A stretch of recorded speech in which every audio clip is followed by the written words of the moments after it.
আল্লাহর নবী মুহাম্মদুর রাসূলুল্লাহ সাল্লাল্লাহু আলাইহি ওয়াসাল্লামের কাছে একজন গ্রাম্য ব্যক্তি আসলেন। গ্রাম্য একজন লোক আল্লাহর হাবিবের কাছে আসলেন। আল্লাহর হাবিব রাহমাতুল লিল আলামিনের দরবারে এসে জানতে চাইলেন। আল্লাহর নবীকে বললেন, ইয়া রাসূলুল্লাহ, ইয়া হাবিবাল্লাহ, ওগো আল্লাহর পয়গম্বর, ওগো নবীজি,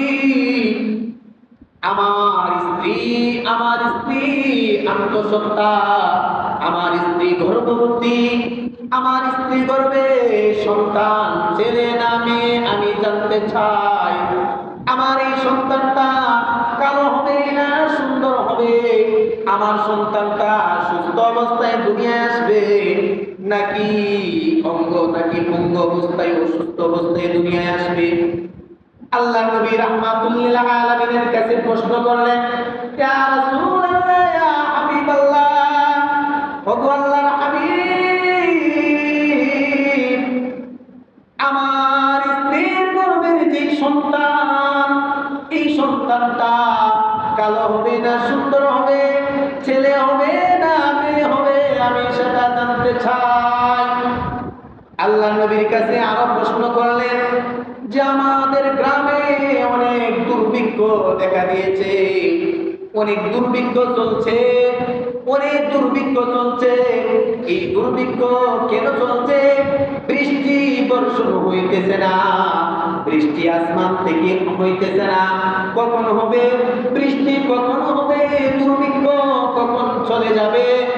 আল্লাহ নবীকে তৃতীয় প্রশ্ন করলেন, ইয়া রাসূলুল্লাহ, ইয়া হাবিবাল্লাহ, ওগো আল্লাহর হাবিব, ওগো আল্লাহর নবী, আমি যেই তারিখে জন্ম হয়েছি ওই তারিখটা আমার জানা আছে, কিন্তু আমি কখন মারা যাব, কখন ইন্তেকাল করব আমি জানি না। আমি জানতে চাই আমি কখন ইন্তেকাল করব, আমার মৃত্যু তারিখ কতদিন, আমার মৃত্যু আর কতদিন বাকি আছে? ওগো আল্লাহর হাবিব, আপনি আমাকে জানায় দেন। আল্লাহর নবী রাহমাতুল লিল আলামিনকে যখন এই তিনটি প্রশ্ন করলেন, আল্লাহর হাবিব রাহমাতুল লিল আলামিনকে আল্লাহ পাক রব্বুল আলামিন উক্ত আয়াত নাযিল করে জানায় দিলেন। আল্লাহ তাআলা জানায় দিলেন, ইন্নাল্লাহা ইনদাহু ইলমুস সাআ ওয়া ইউনাজ্জিলুল গায়থ ওয়া ইয়ালামু মা ফিল আরহাম ওয়া মা তাদরি নাফসুন মাযা তাকসিবু গাদা ওয়া মা তাদরি নাফসুন বিআইয়ি আরদিন তামুত ইন্নাল্লাহা আলিমুন খাবীর। আল্লাহ পাক রব্বুল আলামিন আয়াত নাযিল করে জানায় দিলেন, ওগো আমার হাবিব, ওগো সরকার, ওই গ্রাম্য ব্যক্তিকে আপনি জানায় দেন, 5টি বিষয়ের জ্ঞান আমি আল্লাহ ছাড়া কেউ জানে না। ওই ব্যক্তির স্ত্রীর গর্ভে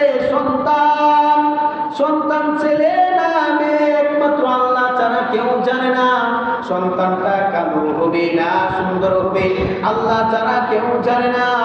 নবীজি ওই ব্যক্তিকে জানায় দিলেন, হে গ্রাম্য ভাই, হে ব্যক্তি, হে আল্লাহর বান্দা, তোমার স্ত্রীর গর্ভের সন্তান কালো না সুন্দর, একমাত্র আল্লাহ ছাড়া কেউ জানে না।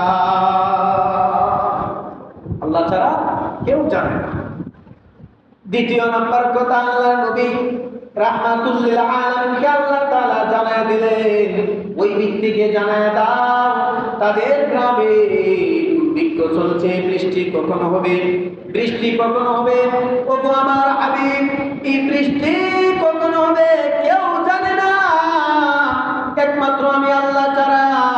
এই বৃষ্টি কখন হবে এটা আমি আল্লাহ জানি, আর কাউকে জানাই নাই।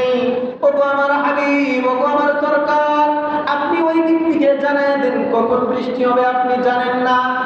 3 নাম্বার প্রশ্ন, যে ব্যক্তি বলছেন যে আমার মৃত্যু তারিখ জানি না, আমার জন্ম তারিখ জানা আছে, আমি কত তারিখে জন্ম হয়েছি, কত তারিখে দুনিয়াতে আছি, আমার এই তারিখটা জানা আছে, কিন্তু কখন মারা যাব, কখন মৃত্যু হব আমি জানি না, আমার মৃত্যু তারিখ জানাইয়া দিন। আল্লাহ পাক রব্বুল আলামিন বলে দিলেন, ওগো আমার হাবিব আপনি বলে দিন মৃত্যু কখন হবে কেউ জানে না, একমাত্র আল্লাহ ছাড়া কেউ জানে না। আপনার মৃত্যু কখন হবে আল্লাহ ছাড়া আর কেউ জানে না। আমি হাবিব জানি না, আমি নবী জানি না। আল্লাহ আমাকে ওই কথাগুলো কোরআনের আয়াত নাযিল করে জানায় দিয়েছেন, বলেন সুবহানাল্লাহ। তাহলে পাঁচটি বিষয়ের জ্ঞান একমাত্র আল্লাহ ছাড়া কেউ জানে না। পাঁচটি বিষয়ের জ্ঞান একমাত্র আল্লাহ ছাড়া কি কেউ জানে না। ওই গ্রাম্য ব্যক্তি প্রশ্ন করছেন, আল্লাহ পাক রব্বুল আলামিন পবিত্র কুরআনুল কারীমের আয়াত নাযিল করে আল্লাহর হাবিব সাল্লাল্লাহু আলাইহি ওয়াসাল্লামকে জানায় দিলেন, আমার হাবিব আমার এই বান্দাকে আপনি বলে দিন, আমার এই বান্দাকে আপনি জানায় দিন যে তার মৃত্যু কখন হবে, তার স্ত্রী গর্ভে সন্তান ছেলে না মেয়ে, কালো না সুন্দর, এটা একমাত্র আল্লাহ ছাড়া কেউ জানে না। তাদের এলাকায় যে দুর্ভিক্ষ চলছে, ওই দুর্ভিক্ষ দূর হয়ে কখন দূর হবে, বৃষ্টি কখন হবে, এটা একমাত্র আল্লাহ ছাড়া কেউ জানে না। তখন ওই গ্রাম্য ব্যক্তিকে আল্লাহ পাক রব্বুল আলামিনের কোরআনের এই আয়াত ওই গ্রাম্য ব্যক্তিকে আল্লাহ নবী শুনাইয়া দিলেন, বলেন সুবহানাল্লাহ।